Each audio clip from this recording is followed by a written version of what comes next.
Hello everyone, welcome to my channel tips on mathematics. So linear algebra में जो है आज इस वीडियो में हम डिस्कस करेंगे रैंक ऑफ अ मैट्रिक्स। ठीक है, तो देखो रैंक ऑफ मैट्रिक्स क्या होता है ये समझने के लिए थोड़ा सा आपको डिटर्मिनेंट की जानकारी होना चाहिए। ठीक है, और डिटर्मिनेंट क्या होता है वो मैंने लास्ट लेक्चर में बता रखा है, आप लोग देख लीजिए। लास्ट में ऑलरेडी मैंने 4 लेक्चर बनाए रखा है इसका, जो कि UPPSC LT grade GIC lecturer इनके जो सिलेबस है वो उसके अकॉर्डिंग ही मैंने बना रखा है। ठीक है, तो आप लोग वीडियो को देख सकते हैं। बाकी यहाँ पर स्टार्ट करते हैं रैंक ऑफ मैट्रिक्स। अब रैंक ऑफ मैट्रिक्स को समझने के लिए हमें कुछ बेसिक पॉइंट्स को समझने की ज़रूरत है, लाइक एलिमेंट्री ट्रांसफॉर्मेशन, प्रारंभिक रूपांतरण।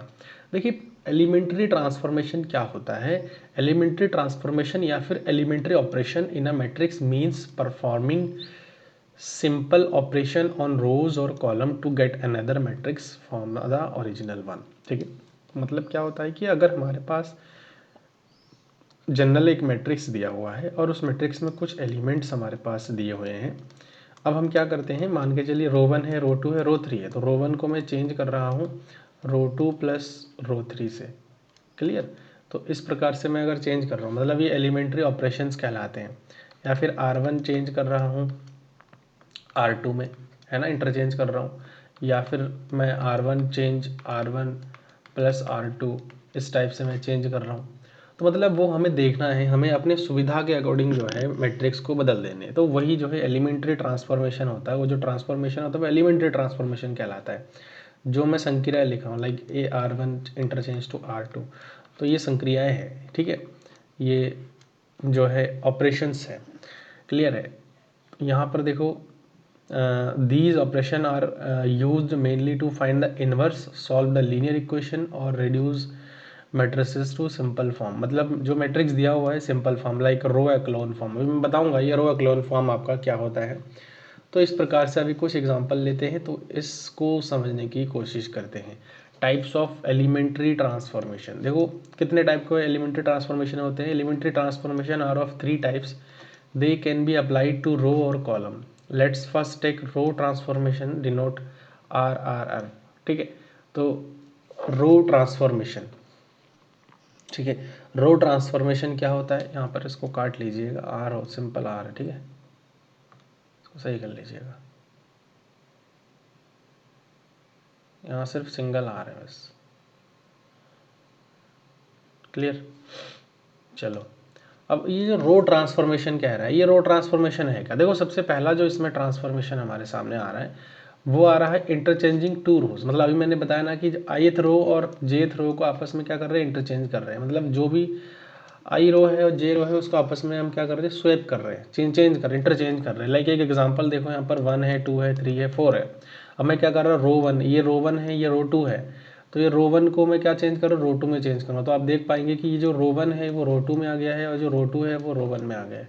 तो ये भी एक एलिमेंट्री ट्रांसफॉर्मेशन है। ठीक है, ये जो ट्रांसफॉर्मेशन हमने लगाया वो यहाँ पर एलिमेंट्री ट्रांसफॉर्मेशन कौन सा लगा है, R1 interchange R2 and then R2 also interchange to R1। ठीक है, तो यहाँ पर जो है इस प्रकार का ये वाला ट्रांसफॉर्मेशन लगा है। तो पहला वाला जो ट्रांसफॉर्मेशन है वो हमारा इंटरचेंजिंग टू रोज, आपस में दो रोज को इंटरचेंज कर रहे हैं। नेक्स्ट जो इसमें हमारे पास आ रहा है multiplying a row by a non zero constant. कोई भी रो है उसको हम नॉन, जैसे RI है उसको हम k से क्या कर रहे हैं, मल्टीप्लाई कर रहे हैं। तो यहाँ पर जो एग्जांपल आप देख सकते हो, ये यहाँ पर एक मैट्रिक्स है 1 2 3 4 और हमने यहाँ पर जो एलिमेंट्री ऑपरेशन लगाया है, ट्रांसफॉर्मेशन लगाया है, वो क्या लगाया है, R1 interchange to R1। Clear, मतलब जो R1 है वो 2 इंटू R1 में बदल जाएगा। मतलब जो R1 है उसमें हम 2 से गुणा कर रहे हैं। ठीक है ना, यहाँ से पता लग रहा है। तो 2 यहाँ पर जो 2 2 से 4 और ये एज इट इज़ रहेगा क्योंकि इसमें हमने कोई छेड़छाड़ नहीं किया है। तो दूसरे टाइप का हमारे पास जो है आ गया है, क्या आ गया है कि भी अगर R1 है, लाइक कोई भी रो है, उस रो को मैं इंटरचेंज कर सकता हूँ किससे, मल्टीप्लाई करके k ऑफ आर आई से। क्लियर, k ऑफ आर आई से। तो यहाँ पर भी ये थोड़ा सा इसको करेक्ट कर लेना, ये जो तीर है वो एक साइड में ही लगना है। क्लियर, एक ही साइड में लगना है यहाँ से। ठीक है, हो गया। अब देखो यहाँ पर ये वाला हो गया। अब इसके बाद एक और ट्रांसफॉर्मेशन लग सकता है। Clear, adding a multiple of one row to another, मतलब हमने क्या किया है कि R1 अगर मैं लिख रहा हूँ तो R1 change K into R J. तो अगर देखो हमारे पास एक मैट्रिक्स है, कोई ज़रूरी नहीं है मैं यहाँ पर 3/2 का मैट्रिक्स ले लूँ तो 2/2 में ही है, 3/3 में भी पॉसिबिलिटीज़ है, 3/3 में भी हम ये काम कर सकते हैं। तो यहाँ पर जैसे 1 हो गया, 2 हो गया, 3 हो गया, 4 हो गया, 2 R2 change R2 minus 3R1। तो हमने क्या किया है, R2 को बदला है, मतलब R1 जो हमारे पास है वो तो एज इट इज़ रहना है, ये R1 है, ये एज इट इज़ है, यहाँ पर 1 2 है, यहाँ पर भी 1 2 है, ये सेम है। अब हम यहाँ पर क्या कर रहे हैं कि R2 को बदल रहे हैं। R2 को कैसे बदल रहे हैं, देखो यहाँ पे इस फॉर्मूला को रखना है हमें, R2 माइनस 3R1। तो रखो R2 में पहला एलिमेंट क्या है, यहाँ पे 3 है, माइनस 3 इंटू R1, R1 इसके सीध में यहाँ पर क्या है 1 है, तो ये आ जाएगा 0, तो यहाँ पर हमने 0 रख दिया। ऐसे ही सिमिलरली इसके लिए यहाँ पर क्या है 4 है, माइनस 3 इंटू यहाँ पर कितना है 2 है ऊपर, तो यहाँ से 4 माइनस यहाँ पर कितना आ जाएगा 6, that is equal to minus का 2। तो यहाँ से क्या आ जाएगा 0 और माइनस का 2, इस प्रकार से आ जाएगा। तो यहाँ पर जो हमारे पास ट्रांसफॉर्मेशन लगा है थर्ड में, वो लगा है RI change to RI plus K of RJ, ठीक है, ये इस प्रकार से हमने ट्रांसफॉर्मेशन लगाया। तो अब आप कहोगे सर आप सिर्फ रो में ही क्यों लगा रहे हो, देखो कोई ज़रूरी नहीं है कि आप रो में ही लगा, मैं रो में लगा रहा हूँ तो आप रो में भी लगा रहे, ऐसा कुछ नहीं है, आपके पास जो है कॉलम का ऑप्शन भी है। लेकिन एक चीज़ ध्यान रखना, एक मैट्रिक्स में आप एक ही टाइप के एलिमेंट्री ट्रांसफॉर्मेशन लगाएंगे, क्लियर, एक ही टाइप के एलिमेंट्री ट्रांसफॉर्मेशन लगाएंगे। एक ही टाइप का मतलब ये है कि अगर आप रो में ट्रांसफॉर्मेशन लगा रहे हैं तो कोशिश करिए कि आप रो में ही रहें, कॉलम में मत आइए, और अगर कॉलम में लगा रहे हैं तो आप कॉलम में ही कंटिन्यूसली लगाएं, ठीक है। दूसरा देखो यहाँ पर ये सेम वही है, पहला वाला जो मैंने आपको बताया था ये भी सेम वही वैसा ही है ना, ये भी वैसा ही है। नेक्स्ट इसको भी आप देख सकते हो, यहाँ पर ये भी वैसा ही है, ठीक है, ये भी वैसा ही है। तो ये तीनों हैं अलग अलग, आप लोग इसको देख सकते हैं। नेक्स्ट यहाँ पर हम जो है बात करते हैं, कुछ इंपॉर्टेंट पॉइंट है, कह रहा है कि these transformation do not change the rank of a matrix. अभी जो हम रैंक निकालेंगे ना, तो रैंक निकालते टाइम भी हमें इस टाइप के एलिमेंट्री ट्रांसफॉर्मेशन लगानी है। तो एलिमेंट्री ट्रांसफॉर्मेशन लगाने से किसी मैट्रिक्स का रैंक नहीं बदलता है। दूसरा चीज़, एलिमेंट्री ट्रांसफॉर्मेशन लगाने से किसी मैट्रिक्स उसका जो वैल्यू है वो नहीं बदलता है, ठीक है, ध्यान रखना। कह रहा है कि using them we can reduce a matrix to row echelon form और identity matrix for finding the inverse. हम रो एक्लोन फॉर्म भी अभी समझाने वाले हैं। They are called the elementary operations, तो इनको हम क्या कहते हैं, एलिमेंट्री ऑपरेशंस कहते हैं। अब बात करते हैं एलिमेंट्री मैट्रिक्स। एलिमेंट्री मैट्रिक्स क्या होता है, an elementary matrix is a square matrix that is obtained by performing one elementary transformation on the identity matrix. अगर हमारे पास एक आइडेंटिटी मैट्रिक्स है और इसमें हमने एक एलिमेंट्री ट्रांसफॉर्मेशन लगाया है, तो उससे जो मैट्रिक्स हमारा बनेगा वो हमारा एलिमेंट्री मैट्रिक्स कहलाएगा, प्रारंभिक आव्यूह कहलाएगा।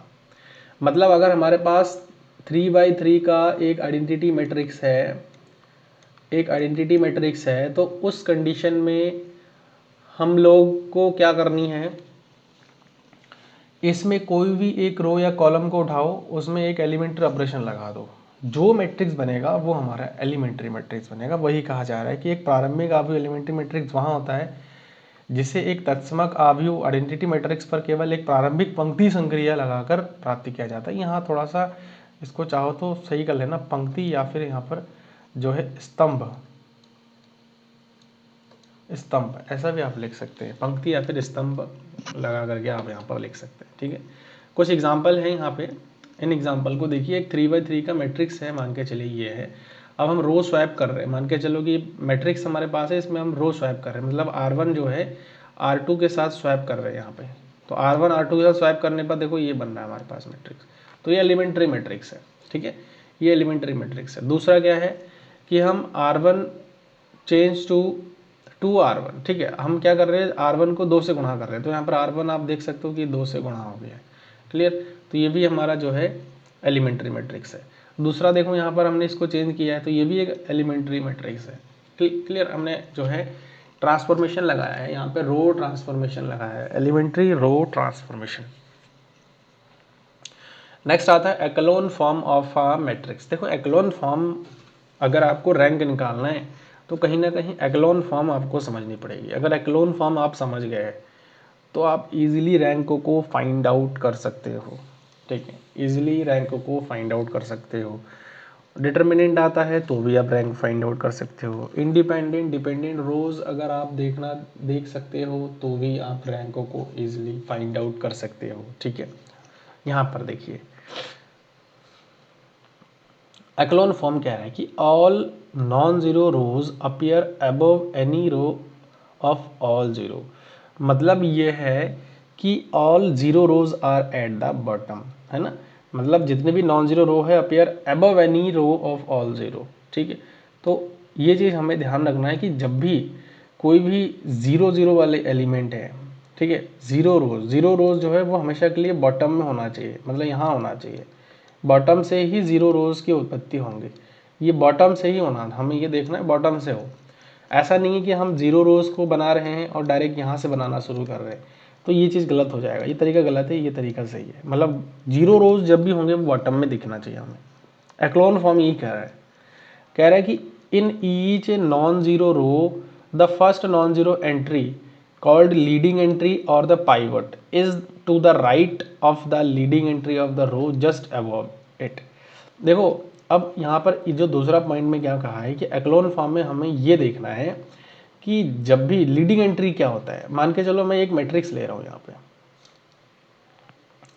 मान के चलो मैं एक मैट्रिक्स ले रहा हूँ 1 2 5, ठीक है, 0 और यहाँ पर मैं ले रहा हूँ 1 और यहाँ पर मैं ले रहा हूँ जो है 2 ले रहा हूँ, ठीक है, और यहाँ पर मैं 0 ले रहा हूँ, यहाँ पर 0 ले रहा हूँ, यहाँ पर भी मैं 1 ले रहा हूँ। तो देखो जो ये जो मैट्रिक्स है, अभी मैं इस लाइन की बात कर रहा हूँ, मैं लीडिंग एंट्री को समझा रहा हूँ।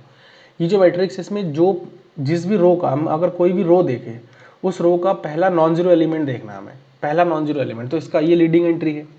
इस रो में पहला नॉन जीरो एलिमेंट ये है तो ये लीडिंग एंट्री है। इस रो में पहला नॉन जीरो एलिमेंट ये है तो ये लीडिंग एंट्री है। ठीक है, ये लीडिंग एंट्री है। इस चीज़ का हमको क्या करना है, ध्यान रखना है।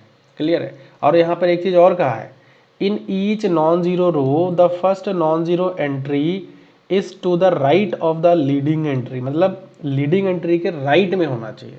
जो लीडिंग एंट्री है उसका राइट में, ऊपर वाला जो है उसका राइट में होना चाहिए।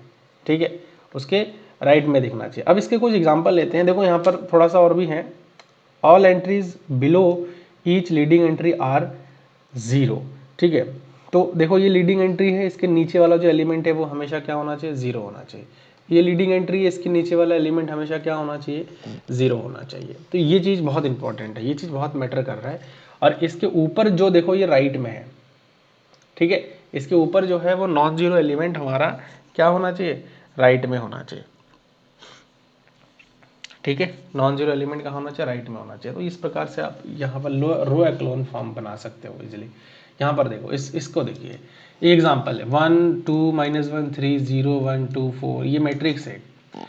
This matrix is a row echelon form because all zero rows if any are at the bottom. तो देखो जीरो रोज जितने भी होंगे ना वो बॉटम में दिया हुआ है। ये पहला चीज तो यहाँ पर ये ध्यान रखना है हमें कि जीरो रोज को हमें बॉटम में ही रखना है। इन ईच लीडिंग एंट्री मतलब पहले वाले में 1 है, दूसरे वाले में 1 है, तीसरे वाले में यहाँ पर 5 है।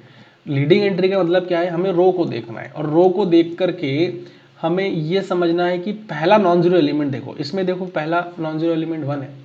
इस रो को अगर स्टार्ट करो तो पहला तो 0 है, तो नॉन जीरो एलिमेंट चाहिए, इसमें 1 है, इसमें देखो कितना है, 5 है। तो यहाँ पर ईच लीडिंग एंट्री जो कि 1 है देन 5 है, is to the right of the 1 above 8। ठीक है, अब इसके ऊपर जो है देखो ये राइट साइड में, ऐसे ही सिमिलरली इसमें राइट साइड में all entries below each entry are 0। तो देखो इसके नीचे वाला एलिमेंट एंट्री 0 है, इसके नीचे वाला एंट्री यहाँ पर क्या है, 0, इसके नीचे वाला एंट्री यहाँ पर क्या है, 0 है। ठीक है, और यहाँ पर देखो ये इसके राइट में है। ठीक है, ये यहाँ पर देखो ये राइट साइड में बना रहा है सीधा सीधा, यहाँ पर इसके राइट साइड में इस प्रकार से बन रहा है, ये इस प्रकार से राइट साइड में बन रहा है। तो यहाँ पर ये चीज़ होना चाहिए, मतलब each leading entry is to the right of the 1 above 8। तो इसके अगले के राइट में होना चाहिए, अगले राइट में होना चाहिए लीडिंग एंट्री, ठीक है, राइट में होना चाहिए। तो इस प्रकार से आप यहाँ पर देख सकते हो, ठीक है। देखो यहाँ पे अब आते हैं, एक तो एक्लोन फॉर्म होता है, रो एक्लोन फॉर्म, एक होता है रिड्यूस्ड रो एक्लोन फॉर्म जिसको RREF बोलते हैं, ठीक है। If in addition to the above 3 condition, अब ये जो आपने ऊपर जो 3 कंडीशन आपने देखा है ना, ऑल 0 रोज, लीडिंग एंट्री और ऑल एंट्रीज, इसमें हम थोड़ा सा बदल देंगे। ये कंडीशन तो होना ही चाहिए, लेकिन ईच लीडिंग एंट्री हमारा 1 होना चाहिए। मतलब आप यहाँ पर देख पा रहे हो कि ये लीडिंग एंट्री यहाँ पर जैसे ये 1 है, ये 1 है, लेकिन यहाँ पर 5 है, तो ये रिड्यूस्ड नहीं है। ये रिड्यूस्ड तब कहलाता जब लीडिंग एंट्री यहाँ पर भी क्या होता, 1 होता। तो जितने भी लीडिंग एंट्री है ना, ईच लीडिंग एंट्री हमारा 1 होना चाहिए, ठीक है। तीनों कंडीशन ऊपर का सेटिस्फाई तो होना चाहिए, लेकिन साथ में जो लीडिंग एंट्री है 1 होना चाहिए। और कह रहा है कि each leading 1 is the only non zero entry in its column. और मतलब यहाँ पर दूसरा कंडीशन क्या है कि इसके कॉलम में सिर्फ एक ही, अगर कोई लीडिंग एंट्री है तो वो सिर्फ और सिर्फ एक ही, उस पर्टिकुलर कॉलम में सिर्फ एक ही नॉन जीरो एलिमेंट होना चाहिए। अब जैसे ये रिड्यूस्ड रो एक्लोन फॉर्म नहीं है, क्यों नहीं है? क्योंकि देखो इसमें सिर्फ अकेला तो है ही है, लेकिन इसमें ये तो वैसे भी नहीं है क्योंकि यहाँ पर 1 नहीं है। इसमें देखो यहाँ पर अगर 1 है और यहाँ पर 0 होना चाहिए था, क्लियर है। यहाँ पर अगर 1, यहाँ पर अगर 2 है, तो यहाँ पर अगर 2 है तो यहाँ पर हमारा जो है 0 होना चाहिए था, ठीक है। और यहाँ पर पहली बात तो 1 होना चाहिए था और यहाँ 0 होना चाहिए था। अगर इस मैट्रिक्स को हमें रिड्यूस्ड रो एक्लोन फॉर्म बनाना है, reduced row echelon form RREF अगर मुझे बनाना है, तो इसको बनाने के लिए देखो मुझे ऐसे बनाने पड़ेंगे। पहला वाला एलिमेंट यहाँ पर ये हो गया, ठीक है। दूसरा वाला यहाँ पर जो है इसमें 0 होना चाहिए, यहाँ पर 1 होना चाहिए। ये लीडिंग एंट्री हमारे पास 1 होना चाहिए ना हमेशा के लिए। यहाँ पर मान के चलो कि ये 0 होना चाहिए यहाँ पे, और यहाँ पर जो है हमारे 0 होना चाहिए, और यहाँ पर भी 0 होना चाहिए। फिर दूसरा अगर मैं बात करूँ यहाँ पे 3 है, तो यहाँ पर भी जो है आप 0 करेंगे, ठीक है। लेकिन इसमें हमारा थोड़ा गड़बड़ी ये हो रहा है कि यहाँ पे हम 2 कर सकते हैं, ठीक है। यहाँ पर हम 2 कर सकते हैं, ऐसा कुछ नहीं है। यही तो कहा है इसमें, ये कहा है देखो इसमें कह रहा है कि each leading 1 is the only non zero entry in its column. तो 1 जो है वो एक सिर्फ और सिर्फ अकेला नॉन जीरो एलिमेंट होना चाहिए, ठीक है, उसके कॉलम में। यहाँ 2 कर सकते हैं, ऐसा कुछ नहीं है, ठीक है। फिर यहाँ पर देखो 3 है, यहाँ पर 0 है, यहाँ पर 1 होना चाहिए था, बस ये फ़र्क है इसमें। ये रो एक्लोन फॉर्म हो जाएगा, रिड्यूस्ड रो एक्लोन फॉर्म कहलाएगा। अब यहाँ पर देखो, अगर यहाँ पर लीडिंग एंट्री 1 है, यहाँ पर भी लीडिंग एंट्री 1 है, लेकिन इस पर्टिकुलर रो में अकेला नॉन जीरो एलिमेंट है, इस पर्टिकुलर रो में अकेला नॉन जीरो एलिमेंट है, इस पर्टिकुलर रो में अकेला नॉन जीरो, कॉलम में अकेला नॉन जीरो, यहाँ पर नॉन जीरो है, ठीक है। वैसे ये एलिमेंट हमारा कुछ भी हो सकता है, ठीक है, इसमें ऐसा कुछ भी नहीं है कि यहाँ पर ऐसा 1 भी हो सकता है, 2 भी हो सकता है, कुछ भी हो सकता है यहाँ पे। नेक्स्ट यहाँ पर देखो एग्जाम्पल समझते हैं। दिस इज द RRA, देखो 1 यहाँ पर ही हो गया, यहाँ पर ही हो गया। तो पहला एलिमेंट जो हमारे पास पाइवट एलिमेंट कहते हैं हम इसको, ठीक है, पाइवट लीडिंग एंट्री कहते हैं हम इसको, तो वो हमारा हमेशा के लिए 1 होना चाहिए। तो लीडिंग एंट्री दोनों में 1 है। अब इसमें अकेला नॉन जीरो एलिमेंट है, अकेला नॉन जीरो एलिमेंट है, अकेला नॉन जीरो एलिमेंट है, तो ये चीज़ का हमें थोड़ा सा ध्यान रखना है। ये अकेला नॉन जीरो एलिमेंट है, ठीक है। अब देखो इस वाले एग्जाम्पल में यहाँ पर ये भी बन सकता है, ये पॉसिबिलिटीज़ है यहाँ पे, ठीक है, ये भी पॉसिबिलिटी है, क्योंकि यहाँ पर लीडिंग एंट्री अगर है तो वो सिर्फ 1 होना चाहिए। यहाँ पर आप -2 भी रख सकते हो, यहाँ पर आप -2 रख सकते हो, यहाँ पर आप 3 रख सकते हो इस वाले कॉलम में, ऐसे कोई फ़र्क नहीं पड़ेगा, ठीक है। लेकिन अगर लीडिंग एंट्री है तो उस कॉलम में पर्टिकुलर नॉन जीरो, अकेला नॉन जीरो होना चाहिए, ठीक है। तो यहाँ पर आप देख सकते हो each leading one is the only non zero element in its column. अब देखो अगर लीडिंग एंट्री है तो वो अकेला नॉन जीरो एलिमेंट है, क्लियर। उसके बाद देखो यहाँ पर हम बात करेंगे rank of a matrix.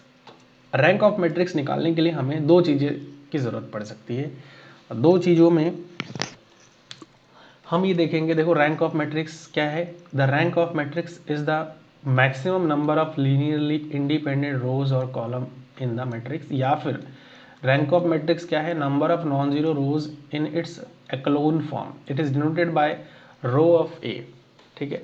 Row of ए, मतलब देखो यहाँ पर किसी भी मैट्रिक्स का अगर मुझे रैंक देखना है, बताना है, तो सबसे पहला चीज़ तो हमारे पास चेक करना है कि maximum number of linearly independent rows. Linearly independent rows का मतलब क्या हो गया कि मान के चलो एक रो है, एक रो ये है, अब इसका मल्टीपल ये है, ठीक है, इसका मल्टीपल ये है। अब यहाँ पे चलो बना करके दिखा देते हैं। मान के चलो यहाँ पर 1 है, 2 है, 3 है, और यहाँ पर जो है आपके मान के चलो 2 है, 4 है और 6 है, ठीक है, 2 है, 4 है और 6 है, और यहाँ पर 5 है, 3 है, 8 है। अब आप देखो यहाँ पर ये जो रो है वो पहले वाले का मल्टीपल में आ रहा है ना, ये जो पहला वाला जो रो है दूसरे का मल्टीपल है। आप ऐसा कह सकते हो, यहाँ पर 2 से मल्टीप्लाई करोगे, यहाँ से 2 से मल्टीप्लाई करोगे, यहाँ से 2 से मल्टीप्लाई करोगे, तो ये दूसरे वाले रो के जैसा बन गया। तो linearly number of maximum number of linearly independent, तो एक तो हमारे पास ये डिपेंड कर गया, ये चीज़ डिपेंड कर गया रो 1 में, ये इंडिपेंडेंट है, तो एक इंडिपेंडेंट ये बन रहा है, एक इंडिपेंडेंट ये बन रहा है, तो इस मैट्रिक्स का रैंक जो है हमारे पास जनरली कितना हो जाएगा, 2 हो जाएगा, ठीक है, 2 हो जाएगा। तो इस प्रकार से आप इजीली मैट्रिक्स का रैंक निकाल सकते हो number of linearly independent rows और कॉलम की हेल्प से। हमें देखना है कि कोई एक दूसरे का मल्टीपल तो नहीं हो रहा है, कितना अगर है तो कितना मल्टीपल है, ठीक है, तो वो चीज़ भी हमें थोड़ा सा देखना है।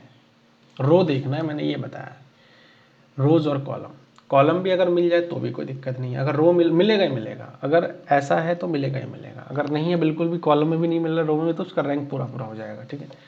और नंबर ऑफ नॉन जीरो रोज देखना हमें एक्लोन फॉर्म में। तो यहाँ पर देखो ये एग्जाम्पल देखते हैं। यहाँ पे सबसे पहला चीज़ तो यहाँ पे देखो एक एग्जाम्पल यहाँ पर लिया है 2x2 मैट्रिक्स का। अब यहाँ पर हम अगर चेक करें तो ये जो रो 2 है, ये जो रो 2 है, रो 2 जो आ रहा है ना, वो 2 गुणा मल्टीपल है किसका, रो 1 का। और रो 1 को 2 से मल्टीप्लाई कर दो, रो 2 मिल जाएगा।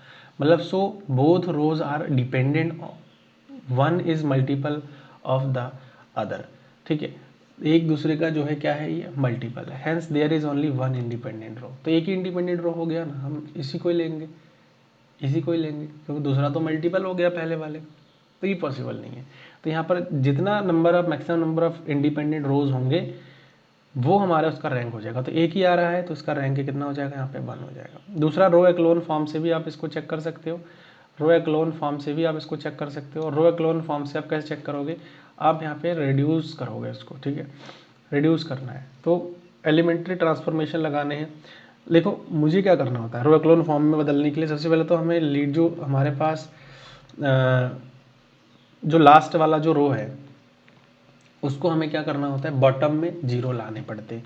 तो हमें कोशिश हमेशा के लिए करनी है, अगर आपको रो एक्लोन फॉर्म आपको लगानी है और उससे आपको रैंक फाइंड आउट करनी है, तो आपको सबसे पहला काम यही करनी पड़ेगी कि जो यहाँ पर बॉटम वाला एलिमेंट है उसको 0 करना है, कोशिश ही करना है हमें पहले। तो देखो बॉटम वाला एलिमेंट 0 कब हो सकता है, जब इसको मैं 2 से गुणा कर दूँ। तो यहाँ पर एक ऑपरेशन लग सकता है कि R2 change 2 into R2 minus, यहाँ पर हमें करेंगे, सॉरी गलत हो गया, R2 माइनस 2R1 हो गया। तो हम अगर मैं इसको लगा दूँ तो यहाँ पर भी 0 आ रहा है, देखो यहाँ पर भी 0 आ जा रहा है। तो जब ये 0 आ गया तो हमें देखना है number of non zero rows. तो number of non zero rows कितने हैं, 1 है, तो इसका रैंक कितना हो जाएगा, 1 हो जाएगा। तो इस प्रकार से भी निकाल सकते हो। एक मेथड और भी है, हमें डिटर्मिनेंट निकालना है, ठीक है, डिटर्मिनेंट निकालना है इस मैट्रिक्स का। इस मैट्रिक्स का डिटर्मिनेंट निकालो, ठीक है, नॉन जीरो डिटर्मिनेंट निकालना है हमें, ठीक है, नॉन जीरो डिटर्मिनेंट। अगर मैट्रिक्स का ये इस मैट्रिक्स का डिटर्मिनेंट निकालो, अगर नॉन जीरो आना चाहिए, जितने मैट्रिक्स का नॉन जीरो आएगा डिटर्मिनेंट, वो उसका रैंक हो जाएगा। अब जैसे मैं यहाँ पर ए मैट्रिक्स ए का रैंक निकाल रहा हूँ, कितना आ जाएगा, 4 माइनस 2 दूनी 4, तो इसका 0 आ गया। हमें क्या चाहिए, नॉन जीरो चाहिए। तो हम इसका क्या करेंगे, सब मैट्रिक्स लेंगे। सब मैट्रिक्स लेने के लिए इसको पार्टीशन करो, तो एक एक ही बच रहा है। तो अब इसका सब मैट्रिक्स चाहे आप ये ले लो, चाहे आप ये ले लो, चाहे आप ये ले लो, चाहे आप ये ले लो, तो 1 का डिटर्मिनेंट करोगे तो 1 ही आएगा, 2 का डिटर्मिनेंट करोगे तो जनरली 2 ही आएगा, है ना। ऐसे ही 3 4 का डिटर्मिनेंट करोगे तो जनरली 4 ही आएगा। तो देखो ये सब नॉन जीरो ही है, ये कितना भी आप कर लो नॉन जीरो। और ये कितने बाई कितने का है, 1 बाई 1 का है, तो इसका ऑर्डर कितना हो जाएगा, जिसका जो रैंक है वो कितना हो जाएगा, रैंक ऑफ ए 1। ऐसे भी हो सकता है, डिटर्मिनेंट से भी रैंक निकाल सकते हैं, ठीक है, डिटर्मिनेंट से भी आप इजीली रैंक को फाइंड आउट कर सकते हैं। क्लियर है। तो मुझे लगता है कि आपको इस चीज़ को समझ में आ गया है। एक एग्जांपल यहाँ पर हम और देख रहे हैं, 1 है, 2 है, 3 है, 4 है। अब देखो यहाँ पर इंडिपेंडेंट रोज कितने हैं, कोई भी रो किसी पे डिपेंड नहीं है चाहे आप कॉलम देख लो चाहे आप रो देख लो, कोई भी रो किसी पर डिपेंड नहीं है। तो यहाँ पर सीधा सीधा तो रैंक का पता लग जाएगा कि इसका 2 है रैंक। आपको बहुत ज़्यादा कुछ करने की ज़रूरत भी नहीं है, ठीक है, आपको बहुत ज़्यादा कुछ करने की ज़रूरत नहीं है। आप directly maximum number of independent row और कॉलम देख लो बस। तरीका मैं आपको तीनों बता रहा हूँ, जो आपको सूटेबल लगे आप पेपर में वो करना। थोड़ा सा कमेंट में आप बता देना कि आपको कौन सा मेथड सही लग रहा है, ताकि मुझे भी पता लगे कि आगे जब भी मैं एक्सप्लेन करूँगा तो इस मेथड से करने पर आपको ज़्यादा समझ में आएगा, क्लियर। तो वो आप बता देना। 3 मेथड है। 3 मेथड क्या है, पहला मेथड है इंडिपेंडेंट मेथड, मतलब इंडिपेंडेंट रो कॉलम मेथड। दूसरा मेथड जो मैंने आपको बताया है वो रो एक्लोन फॉर्म, ठीक है। तीसरा जो मेथड है वो डिटर्मिनेंट फॉर्म। कौन सा सही लग रहा है आपको, डिटर्मिनेंट फॉर्म। तो जो आपको सही लग रहा है उसके लिए आप एक बार कमेंट कर देना, ताकि मुझे क्लियर हो जाए कि आपको कौन सा मेथड अच्छा लग रहा है, कौन से मेथड से आप करना चाह रहे हो। क्योंकि तीनों ही मेथड अपने आप में जो है धुरंधर है, आप ऐसा कह सकते हो। तीनों ही मेथड अपने आप में बहुत अहमियत रखता है।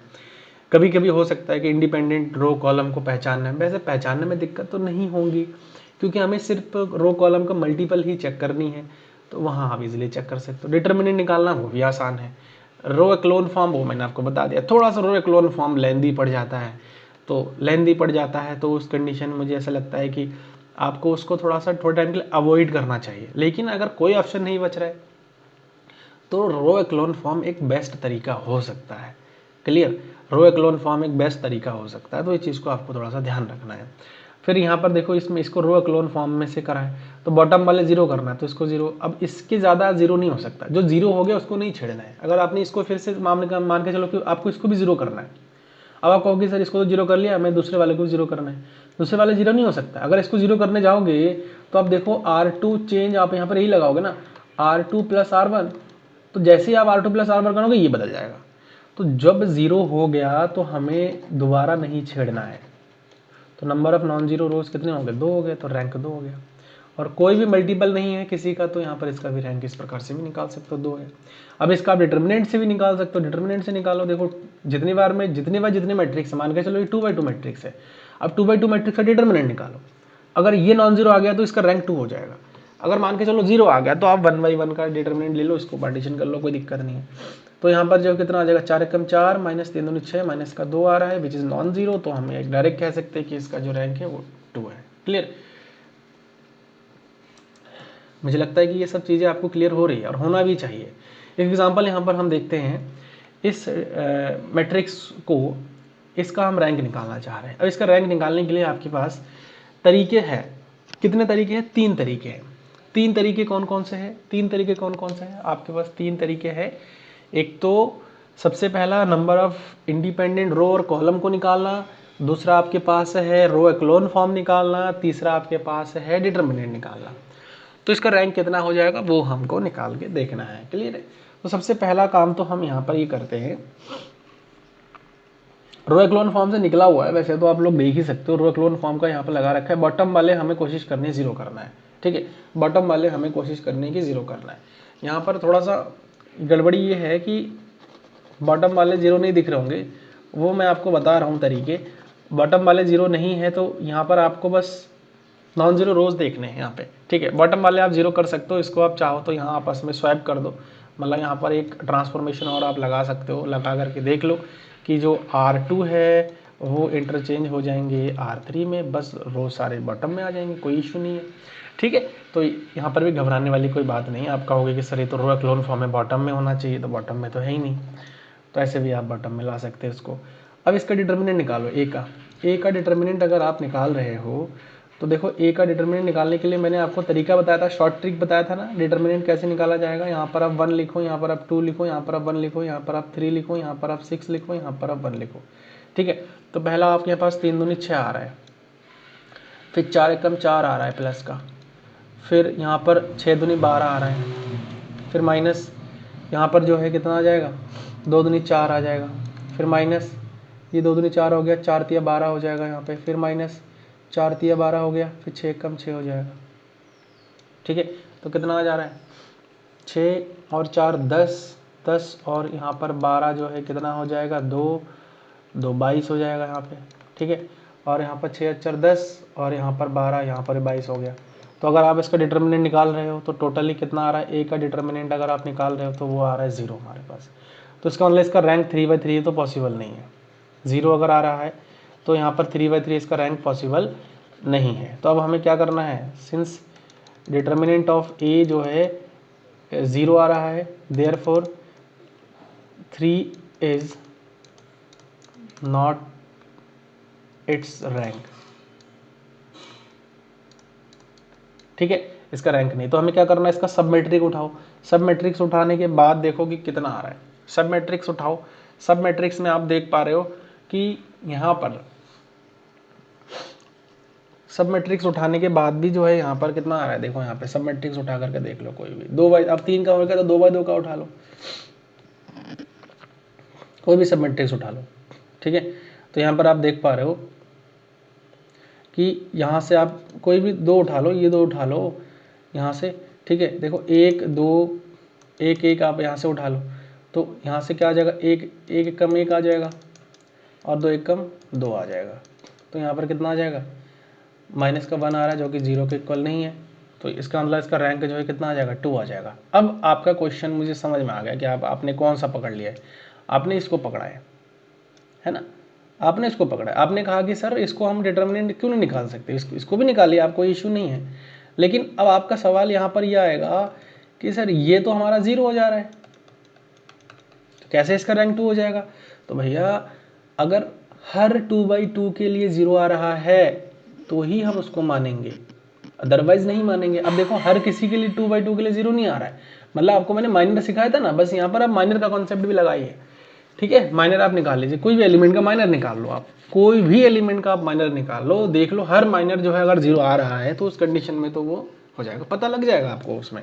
अब यहाँ पर देखो इसका करोगे तो भी आपका 0 आ रहा है, आप देखो इसका करोगे तो नॉन 0 आ रहा है, आप इसका करके देखो तो भी नॉन 0 आ रहा है। तो किसी का तो नॉन 0 आना चाहिए। अगर हर किसी का ही 0 आ गया फिर तो हम फिर 1/1 का ही उठा करके देखेंगे, अदरवाइज कोई ऑप्शन हमारे पास नहीं है, ठीक है। एक तो ये है, दूसरा एक तो इससे पता लग गया तो इसका रैंक कितना हो जाएगा, रैंक ऑफ ए जो है यहाँ से 2 आ जाएगा, क्योंकि 2/2 एक मैट्रिक्स बन गया जो कि नॉन 0 डिटर्मिनेंट दे दिया, ठीक है। रो क्लोन फॉर्म यहाँ पर किया हुआ है, वो आप लोग देख लीजिए, बता दिया मैंने। एक मेथड यहाँ पर और लगा सकते हैं, number of independent, maximum number of independent rows. Independent मतलब आप देखो ना कि कोई भी रो क्या किसी रो में डिपेंड कर रहा है, कोई भी रो क्या किसी रो में डिपेंड कर रहा है। देखो पहला वाला रो है दूसरे वाले रो में, तो दूसरे वाला रो को अगर मैं लिखूं तो दूसरे वाले रो को 2 इंटू रो 2 जो है 2 इंटू रो 1 में लिख सकता हूँ, है ना। तो यहाँ पर देखो ये 2 हो जाएगा, यहाँ पर 4 हो जाएगा, यहाँ पर 3 2 6 हो जाएगा। तो मतलब ये रो इस पर डिपेंड कर गया, है ना। दूसरा जो रो है वो 1 पर डिपेंड कर गया, मतलब एक तो इंडिपेंडेंट हो गया यहाँ पे और एक इंडिपेंडेंट, ये किसी पर डिपेंड नहीं कर रहा है। तो 2 इंडिपेंडेंट रो हो गया, number of maximum number of 2 independent row हो गया। तो इसका मतलब जो इसका रैंक हो जाएगा वो 2 हो जाएगा। तो हमने तीनों मेथड से बताया, तीनों मेथड से बता दिया है कि तीनों मेथड से आप रैंक निकालोगे तो सेम ही आएगा, तीनों मेथड सेम ही चीज़ बताएगा, क्लियर है। अब अगर कॉलम देखना चाह रहे हो तो कॉलम में क्या पता हो भी सकता है, नहीं भी हो सकता है। तो कॉलम की अगर मैं बात करूँ तो यहाँ पर देख लो इंडिपेंडेंट ये नहीं हो रहा है, डिपेंड नहीं कर रहा है ना, ये नहीं कर रहा है। तो कॉलम पे मत जाओ, आप कॉलम देख लो या तो रो देख लो, आपके पास ऑप्शन दोनों ही है, जिससे भी आपको सही लगे आप उसको भी कर लीजिए, ठीक है। तो एक एग्जांपल ये था, इससे कि मुझे लगता है कि आपको समझ में आ गया। रैंक बाय डिटर्मिनेंट मेथड वो मैंने आपको बता ही दिया है। The rank of a matrix is the order of the largest non zero determinant that can be formed from the matrix. तो कोई मैट्रिक्स है, अब उसमें से डिटर्मिनेंट हम निकाल रहे हैं तो उसका लार्जेस्ट डिटर्मिनेंट हमें देखना है नॉन जीरो। तो यहाँ पर इसका एग्जांपल आप देख सकते हो, यहाँ पर वही लेकर के मैंने ऑलरेडी बता भी दिया आप लोगों को, ठीक है। एग्जांपल एक है तो यहाँ पर आप देख लो कि अगर इसका ए है, यहाँ पे ए लिख लेना, ए डिटर्मिनेंट निकालोगे तो ये 0 आ रहा है। लेकिन अगर इसका 2/2 एक सब मैट्रिक्स लोगे तो ये हमारे पास क्या आ जाएगा, ये भी 0 आ रहा है ना। तो हर किसी के यहाँ पर देखो, इस एग्जांपल में देखोगे ना तो हर सब में 2/2 का सब मैट्रिक्स लोगे ना, तो देखो इसको पहले वाले के लो, देखो यहाँ पे ये भी 0 आ रहा है। इसको ले लो, 6 दूनी 12, 4 तिया 12, 4 तिया 12, 6 दूनी 12, है ना, 6 चंग 36, 9 चौको 36। तो ये सबके लिए 0 आ रहा है, कोई नहीं बच रहा है जिसके लिए 0 हमारा नहीं आ रहा है ना। देखो ये यहाँ का डायगोनल एलिमेंट उठाओ, यहाँ का डायगोनल एलिमेंट उठाओ, ये वाले उठाओ, फिर भी देखो यहाँ पर जो है 0 ही आ रहा है। तो इसका मतलब यहाँ पर क्या है कि 2/2 भी इसका 2 इसका रैंक नहीं हो सकता। तो रैंक क्या हो सकता, पॉसिबिलिटी क्या है, 1 ही इसकी पॉसिबिलिटी है, ये सब नॉन जीरो बनेंगे। तो ठीक है, ये क्लियर है। तो क्या किसी मैट्रिक्स का रैंक 0 हो सकता है? एक सवाल मैं आप लोगों के लिए छोड़ रहा हूँ, क्या किसी मैट्रिक्स का रैंक 0 हो सकता है? क्या किसी मैट्रिक्स का रैंक 0 हो सकता है? बहुत ही अच्छा सवाल है, इसको थोड़ा सा सोचना एंड कमेंट में मुझे आप जो है बताना कि यस सर, ये जो पर्टिकुलर मैट्रिक्स है, इस मैट्रिक्स का रैंक 0 हो सकता है। अब मुझे बता दीजिएगा। रैंक का मुझे लगता है कि कॉन्सेप्ट आपको बिल्कुल भी आसान से क्लियर हो गया है। 3 मेथड मैंने बताया है, थोड़ा सा मुझे आप क्लियरिफाई ज़रूर करना कमेंट में कि कौन सा मेथड आपको अच्छा लगा, ठीक है। और कमेंट में भी बताना कि कोई ऐसा मैट्रिक्स है जिसका रैंक 0 हो सकता है। अगर है तो अब उस मैट्रिक्स का नाम ज़रूर लिखना, ताकि मुझे भी लगे कि हाँ आप लोग थोड़ा सा पढ़ रहे हैं, थोड़ा ध्यान लगा रहे हैं, ठीक है। तो रैंक ऑफ मैट्रिक्स आज के इस वीडियो में हमने डिस्कस पूरा कर लिया है। और बाकी जो है नेक्स्ट जो लेक्चर होगा वो एक ही लेक्चर अभी इसमें और बचा हुआ है, उसमें मैं eigen value and eigen vector आपको समझाने वाला हूँ। एक कैली हैमिल्टन थ्योरम है, वो भी मैं आपको बता दूंगा, ठीक है। तो वीडियो कैसा लगा आप लोग कमेंट के माध्यम से ज़रूर बताएं। वीडियो सही लगे इसको आप लोग लाइक करिए, चैनल पर नए हैं तो उसको आप लोग सब्सक्राइब करिए। मिलेंगे अगले वीडियो में। Thank you so much.